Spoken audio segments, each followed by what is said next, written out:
Ezagutzen ditugun landare guztien laurdena baino gehiago, onddoak dira. Mundu osoan hazten dira. Bizitzeko behar duten material organikoa dagoen edozein tokitan alegia. Onddoak landare sinpleak dira. Ez baitute benetako sustrai, enbor eta hostorik.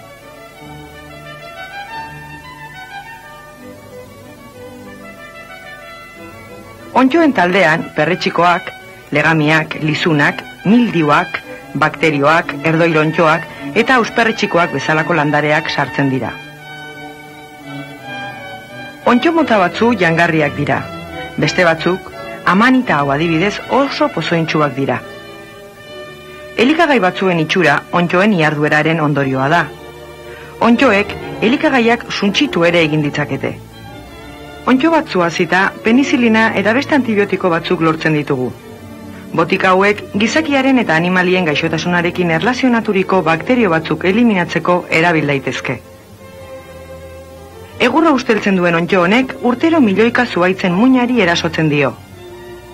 Onddoak landari hiletan hazten direnean, gure basoak hondakinik gabe garbi mantentzen laguntzen dute.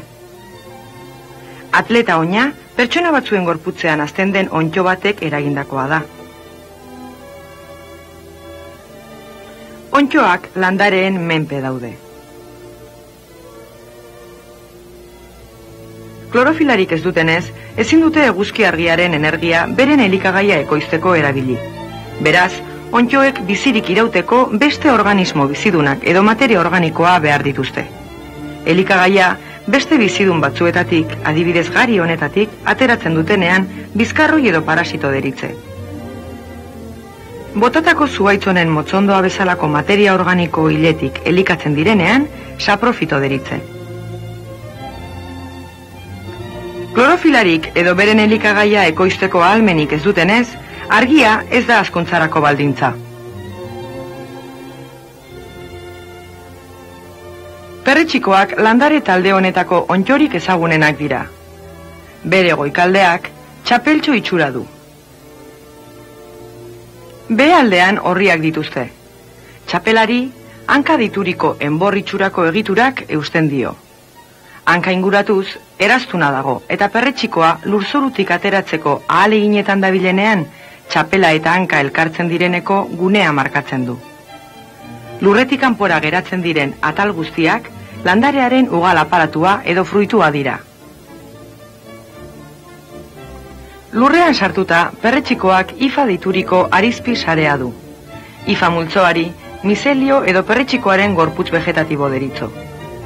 Naiz eta landarearen ugal gorputzek oso bizitza laburra eduki, mizelioa inguratzen duen material organiko erabilgarrian edatuz urtetan bizi daiteke.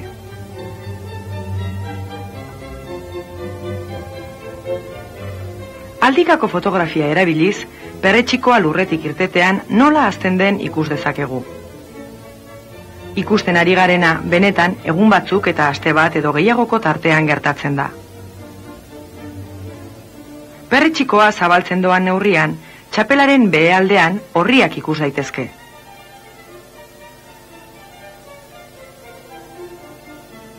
Azter dezagun ehundaka orriren antolaketa erradiala. Honetan datza hain zuzen ere, honek eta beste onddo mota batzuek ugaltzeko duten erraztasunaren sekretua. Banan dezagun txapela eta paper zuri batean orriak berantz dituela jarriko dugu. Ordu batzuk geroago, txapela kendu eta paper gainean orriek oso hauts mehea dirudien zerbait utzi dutela ikusiko dugu. Mikroskopioaz espora deituriko hautsantzeko partikula hauek ikus ditzakegu. Esporak oso txikiak dira. 25.000 esporek ezingo lukete orratzburu bat estali. Orain ikusten ari garen kozkorrerraldoia orratzburu bata. Perretxiko bakar baten orriek espora asko eman ditzakete. Guztiak perretxiko bilakatuko balira, 12 kilometro karratu estaltzeko adina izango lirateke. Hona hemen berriro espora batzuk tamaina handiturik. Airean ez ikusteko moduan flotatzen dute, eta toki ezera erorita ernetzen has daitezke. Espora txiki hoietako bakoitzetik, ifa arizpi mehezko sarea hazi eta elikagaietan edatzen da. Ifek entzima dituriko sustantzia kimikoak sortzen dituzte. Entzimek elikagaia disolbatu egiten dute, eta onddoak disoluzio elikatzailea zurgatu egiten du.